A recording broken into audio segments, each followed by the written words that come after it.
পশ্চিম মেদিনীপুরের দাসপুরের নারাজোল রাজবাড়ির দুর্গাপুজো। এই রাজবাড়িতে বৈষ্ণব মতে পূজিত হন মা দুর্গা। রাজবাড়ির অষ্টধাতুর মূর্তিতে মা একাই পূজিত হন। এখানে মায়ের সঙ্গে থাকে না কার্তিক, গণেশ, লক্ষ্মী, সরস্বতী। অষ্টধাতুর প্রতিমা হওয়ায় দেবীর বিসর্জন হয় না, শুধুমাত্র ঘট ডুবিয়ে নিরঞ্জন দেওয়া হয়। 16 দিন ধরে করা হয় মায়ের পুজো। কিন্তু নারাজোল রাজবাড়ির দুর্গাপুজোয় রয়েছে এক অদ্ভুত প্রথা। অঞ্জলি দিতে পারেন না নারীরা, খেতে পারেন না প্রসাদ। আয়োজন থেকে রান্না সবকিছুতে অংশ নিলেও পুজোর আসরে তাঁদের প্রবেশ নিষেধ।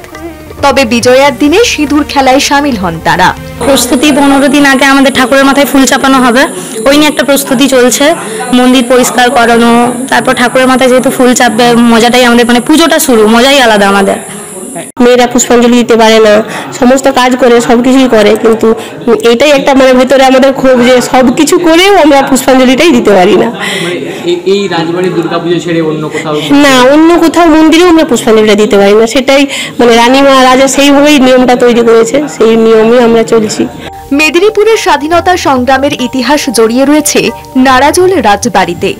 রাজা নরেন্দ্রলাল খান ও তার পুত্র দেবেন্দ্রলাল খান প্রকৃত দেশপ্রেমিক হিসেবে পরিচিত ছিলেন। ক্ষুদিরাম বসুর বাবা ছিলেন রাজবাড়ির কর্মচারী। নেতাজি, গান্ধীজি, রবীন্দ্রনাথ ঠাকুর, বিদ্যাসাগর থেকে ইন্দিরা গান্ধী, অনেক মনীষীর আগমনে মুখর হয়েছিল এই রাজপ্রাসাদ। ক্ষুদিরাম বসুর বাবা তৈলকনাথ বসু এই রাজবাড়ির ছিলেন প্রধান রাজকর্মচারী। যত খাজনা আদায় হয়ে আসতো পুরোপুরি খাজনা থাকতেন তৈলকনাথ বাবুর হাতে। উনি রাজা বাহাদুরকে হিসেব দেখাতেন। নেতাজি সুভাষচন্দ্র বসু 1938 সালে 18 মে এসেছেন। রবি ঠাকুর এসেছেন, মতিলাল নেহরু, ইন্দিরা গান্ধী, জওহরলাল নেহরু প্রত্যেকেই রাজবাড়িতে পদার্পণ করেছেন। ইতিহাস বলছে বর্ধমান রাজার নায়েব উদয়নাথ ঘোষ মায়ের স্বপ্নাদেশে শুরু করেন এই পুজো। 1030 বঙ্গাব্দে মুঘল আমলে আকবরের নাজিম সাহেব এই রাজবাড়িতে এসেছিলেন।